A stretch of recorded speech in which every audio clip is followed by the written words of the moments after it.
अंबेडकर गांव में सुबह की चहल पहल शुरू हो चुकी थी। एक पुरानी झोपड़ी में कुम्हार आदित्य अपनी पत्नी नेहा और बेटे ललका के साथ रहता था। वह अपनी दुकान पर जाने की तैयारी कर रहा था। तभी नेहा ने चिंता से उससे कहा, आखिर कब तक हम गरीबी में जीवन बसर करते रहेंगे आदित्य?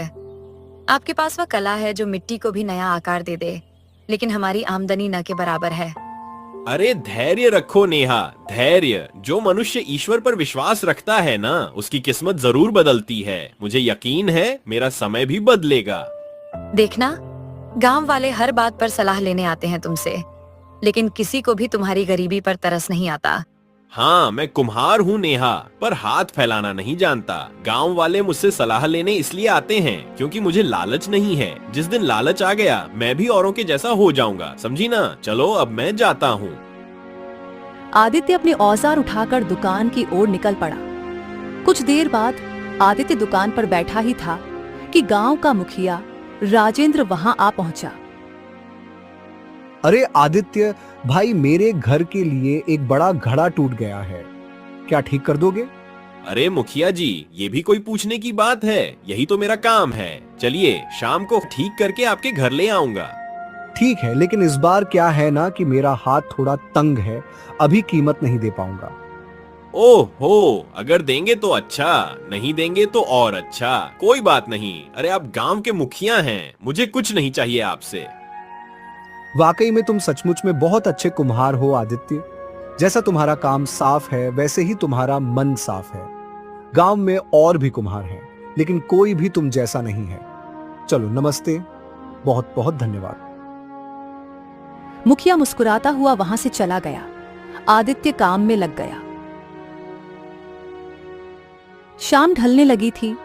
कुम्हार आदित्य मुखिया के घड़े को ठीक करके धीरे धीरे उसकी हवेली की ओर बढ़ गया। वहां पहुंचकर उसने देखा कि मुखिया राजेंद्र नरेश और सुरेश के साथ किसी गंभीर चर्चा में डूबा हुआ था। मुखिया ने आदित्य को देखा और एक हल्की मुस्कान के साथ कहा, हाँ, अच्छा हुआ आदित्य जो तुम आ गए। मैं तो अपने नौकर को तुम्हें बुलाने के लिए भेजने ही वाला था। आदित्य ने चारों ओर की गंभीरता को भांप लिया और संजीदगी से बोला, क्या बात है मुखिया जी? नरेश चाचा और सुरेश के चेहरे पर चिंता साफ झलक रही है। हाँ, तुम सही समझे आदित्य। तुम तो हमेशा से समझदार रहे हो और तुम्हारी सलाहों ने गांव का भला ही किया है हर बार। असल में बात यह है आदित्य कि गांव की सीमा पर एक भेड़िया दिखाई दिया है, लेकिन यह कोई सामान्य भेड़िया नहीं है। कदकाठी में बड्ढा, आंखों में खून की प्यासी चमक, और अब तक कई यात्रियों को मार चुका है वो। हाँ, गांव वाले डरे हुए हैं। कोई भी यात्रा करने के लिए तैयार ही नहीं है और इसीलिए व्यापार ठप पड़ गया है। हम सोच रहे थे कि हम सब गांव वाले मिलकर इसे खत्म कर दें। राज दरबार को भी खबर भेजी थी, पर वहां से कोई जवाब नहीं आया। अब हम सबको ही कुछ ना कुछ करना होगा। यही तो बात है। तो अब तुम बताओ आदित्य, क्या किया जाए? मुझे लगता है कि हमें थोड़ा और धैर्य रखना चाहिए और भगवान से प्रार्थना करनी चाहिए। क्या? ये तुम क्या कह रहे हो? इसका मतलब यह है कि हम कुछ न करें, हाथ पर हाथ धर के बैठे रहें? अब देखिए मुखिया जी, मैंने सुना है कि वह भेड़िया आम भेड़ियों के जैसा नहीं है। कहते हैं उसमें चीते जैसी फुर्ती है और उसके दांत शेर से भी पैने हैं। अगर हम गांव वाले यूं ही बिना योजना के उसकी ओर गए तो हमारी एक छोटी सी गलती हम सबको मौत के घाट उतार सकती है। और अगर वह गलती हो गई तो वह भेड़िया गांव के भीतर आ जाएगा। फिर हम सबके लिए बच पाना नामुमकिन हो जाएगा। एक पल के लिए सन्नाटा छा गया। हाँ, ये बात तो तुम सही कह रहे हो आदित्य। अब मुझे भी लगता है कि हमें थोड़ा इंतजार करना चाहिए। तब तक गांव वालों से कह दीजिए कि कोई भी गांव की सीमा की ओर न जाए, भूल से भी नहीं। चलिए, नमस्ते। आदित्य इतना कहकर वहां से चला गया। अगली सुबह जैसे ही आदित्य की आंख खुली, उसने देखा कि मुखिया उसके घर में खड़ा था। मुखिया जी, आप सुबह सुबह सब ठीक तो है ना? अरे, तुमने जो कल कहा था वह एकदम सही निकला आदित्य। गांव की सीमा से एक शिकारी दल गुजर रहा था।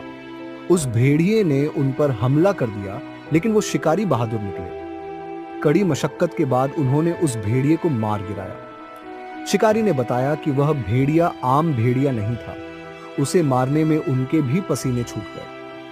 अगर हम गांव वालों को भेज देते तो शायद कोई भी लौट के नहीं आता। आदित्य, वाकई में तुम्हारी सूझबूझ ने हम सबको बचा लिया है। चलो भाई, बहुत बहुत धन्यवाद। अब मैं चलता हूं। इतना कहकर मुखिया वहां से चला गया। आदित्य कुम्हार अपने औजारों के साथ दुकान पर चला गया। वो हाथ में एक टेढ़े मेढ़ हथौड़े से उस पर बार बार चोट करने लगा। तभी वहां गांव का युवक रवि आ पहुंचा। आदित्य, मेरे घर का बर्तन टेढ़ा हो गया है, इसे अभी ठीक कर दो। कुछ देर में कर दूंगा, बर्तन यहाँ छोड़ दो, मैं बना दूंगा। अरे नहीं नहीं नहीं, ये बर्तन मुझे अभी चाहिए, मैं इसकी मुंह मांगी कीमत दूंगा। आदित्य का हथौड़ा हवा में ही रुक गया। वह चौंक कर रवि की ओर देखने लगा। उसकी नजरें धीरे धीरे उस बर्तन पर टिक गईं। कुछ क्षण बाद वो बर्तन को हाथ में लेकर गौर से देखने लगा। तुम व्यापार के सिलसिले में गांव से बाहर रहते हो ना? हाँ, ये तो सारा गांव जानता है, लेकिन तुम क्यों पूछ रहे हो? क्योंकि मैं एक कुम्हार हूँ और मिट्टी को बड़े अच्छे से पहचानता हूँ। यह जो बर्तन तुम लेकर आए हो, यह सामान्य बर्तन नहीं है। यह शशिपुर राज्य में बनाया जाता है, खास तौर पर वहाँ के राजा नरदेव के सेनापति के घोड़ों के लिए। और तुम जानते हो ना, अंबेडकर और शशिपुर में कितनी पुरानी दुश्मनी है। राजा प्रताप और राजा नरदेव एक दूसरे की जान के प्यासे हैं और दोनों राज्यों के लोगों का एक दूसरे की सीमा में आना जाना मना है। तो फिर रवि, यह बर्तन तुम्हारे पास कैसे आया? अपने काम से काम रखो आदित्य, फालतू की बात न करो। तभी वहां मुखिया आ पहुंचा। अरे, क्या हो गया? तुम्हारे चेहरे पर इतना क्रोध क्यों है? मुखिया जी, रवि झूठ बोल रहा है। कहता है कि यह व्यापार के लिए बाहर जाता है, लेकिन सच्चाई ये है कि यह आदमी शशिपुर के राजा नरदेव का जासूस है। अरे, आदित्य ने मुझे पहचान लिया, लेकिन अगर राजा प्रताप को पता चल गया तो वह तो मुझे और मेरे परिवार को मार डालेगा। मुखिया चुप रहा। फिर आदित्य की तरफ देखकर बोला, आदित्य, बताओ तुम क्या सुझाते हो? देखिए मुखिया जी, आपको राजा प्रताप को इस बात की सूचना देनी चाहिए या फिर रवि को खुद राजा प्रताप के हवाले कर देना चाहिए, क्योंकि अगर राजा प्रताप को शक हुआ तो वो पूरे गांव को सजा देंगे। तुम्हारी बात बिल्कुल सही है, लेकिन मैं ऐसा नहीं कर सकता। यहाँ बात एक परिवार की जान की है। मैं यह राज अपने सीने में रखूंगा, रवि से एक वादा लेकर कि अब वो कोई जासूसी नहीं करेगा।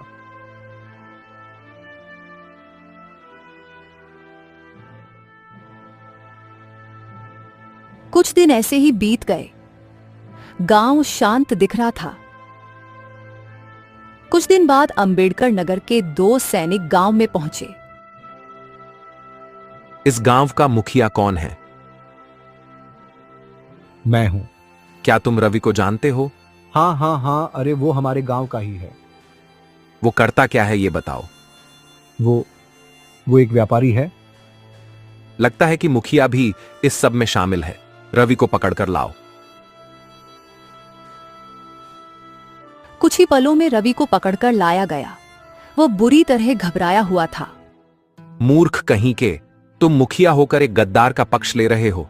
हमें सूचना मिली है कि रवि शशिपुर को महत्वपूर्ण राज भेज रहा था और अब हमें शक है कि तुम भी इसमें शामिल हो। तभी वहां आदित्य दौड़ता हुआ आया। देखिए, मुखिया जी का इसमें कोई दोष नहीं है। हाँ, यह बात सही है कि हमें पता चल गया था कि रवि जासूस है, लेकिन उसने हमसे वादा किया था कि अब वह गद्दारी नहीं करेगा। मुखिया जी ने चुप रहना उसी मानवता के तहत चुना था ताकि उसका परिवार बच जाए। बस झूठे बहाने हैं ये। राजद्रोह की सजा मौत है। मौत। इस समय रवि को माफ नहीं किया जा सकता। तुरंत ही रवि को वहीं मार दिया गया। यह पूरा गांव गद्दार है। आग लगा दो गांव में, लगा दो आग। दोनों सैनिकों ने गांव में आग लगा दी। चारों ओर भगदड़ मच गई। चीख पुकार गूंजने लगी। मुखिया और आदित्य को पकड़ लिया गया। अब तुम दोनों राजा प्रताप के सामने पेश किए जाओगे। देखते हैं उसके न्याय से कौन बचता है। कुछ देर बाद दोनों सैनिकों ने आदित्य कुम्हार और गांव के मुखिया को दरबार में लाकर खड़ा कर दिया। महाराज, ये दोनों जानते थे कि रवि आपके राज्य की जासूसी कर रहा था। फिर भी इन्होंने आपको कुछ नहीं बताया। हमने इन्हें इसी अपराध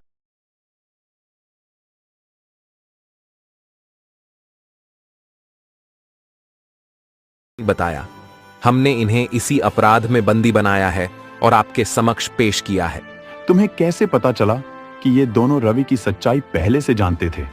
महाराज, इसे इन्होंने स्वयं स्वीकार किया था और मुखिया ने रवि के परिवार को बचाने की खातिर ये बात छुपा ली। राजा प्रताप कुछ पल चुप रहा, फिर गहरी दृष्टि से आदित्य की ओर देखकर बोला, बड़ी विचित्र बात है आदित्य। तुम्हें मालूम था कि सच बोलना तुम्हें मृत्यु तक ले जा सकता है, फिर भी तुमने सत्य नहीं छोड़ा। महाराज, मेरा विश्वास है कि चाहे परिस्थितियां कैसी भी हों, झूठ की उम्र कम होती है, सत्य कठिन होता है, पर अंतिम विजय उसी की होती है। लेकिन तुम्हारा यही सत्य आज तुम्हें मेरे सामने अपराधी बनाकर खड़ा कर रहा है। महाराज, अगर धैर्य हो तो सत्य कभी बोझ नहीं बनता। वो तो आत्मा का श्रृंगार होता है और एक दिन यही सत्य भाग्य को भी बदल देता है। इसे अपने विश्वास पर बहुत घमंड है ना? ठीक है सैनिकों, इसे उठाओ और कारागार में डाल दो। देखते हैं सत्य इसे कितनी राहत देता है। ले जाओ इसे। मुखिया, इसे अभी के अभी मृत्यु दंड दे दो। ले जाओ। सारी गलती मेरी थी आदित्य। आदित्य तू सही था। काश मैंने तेरी बात मान ली होती तो आज गांव न जलता, न मैं मरता। हे भगवान।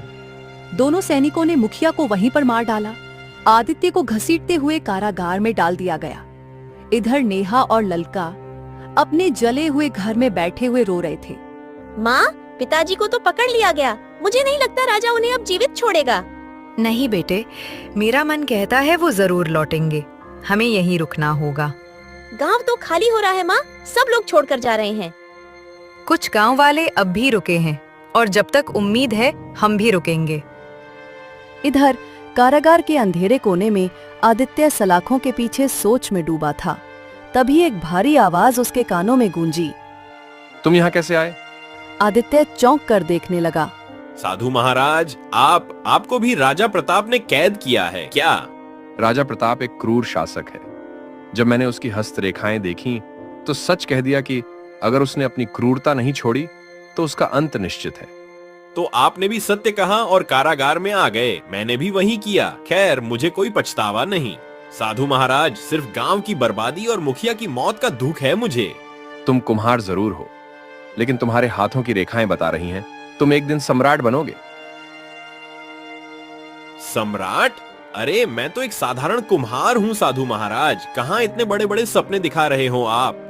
पर तुम्हारे कर्म असाधारण हैं और यही कर्म तुम्हें उस स्थान तक पहुंचाएंगे जहां से सत्य राज्य करेगा। मैंने जो कहा वह केवल भविष्यवाणी नहीं, नियति है। तुम सम्राट बनोगे, यह रेखाएं झूठ नहीं बोलती। एक सैनिक हांफता हुआ अंदर आ पहुंचा। अरे, तुम दोनों जल्दी से यहाँ से निकलो, पीछे के द्वार से भाग जाओ। अरे भाग जाओ क्यों? अरे लेकिन हुआ क्या सैनिक? राजा नरदेव, शशिपुर का क्रूर राजा, उसने अंबेडकर नगर पर हमला किया और राजा प्रताप मारे जा चुके हैं। और अब नरदेव स्वयं सिंहासन पर बैठ गया है। उसने आदेश दिया है कि सारे बंदियों को मृत्यु दंड दिया जाए। राजा प्रताप मारे गए? हाँ, राजा प्रताप मारे गए। और अब अगर तुम यहां रहे तो नरदेव की तलवार तुम पर भी चलेगी। अरे, मेरा कहां मानो तो तुम इस राज्य को ही छोड़ दो। अरे भाग जाओ, भाग जाओ। मेरी बात याद रखना आदित्य, तुम्हें नियति तुम्हारी मंजिल तक जरूर ले जाएगी। मैं कभी झूठ नहीं बोलता।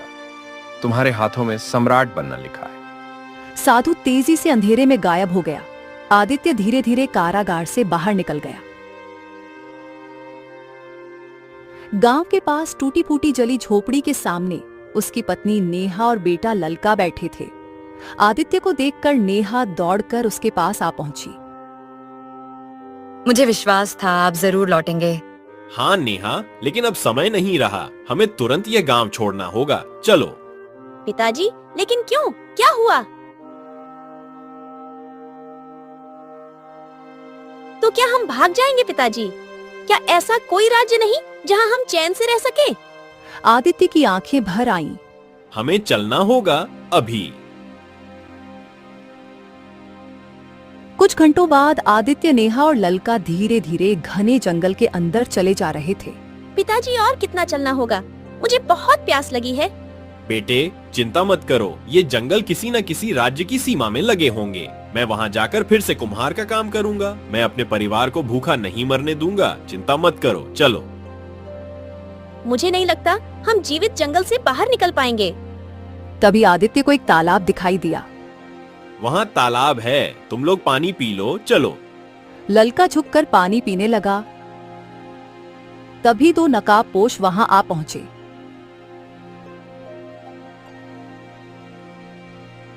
हम दोनों डाकू हैं। कौन है तू?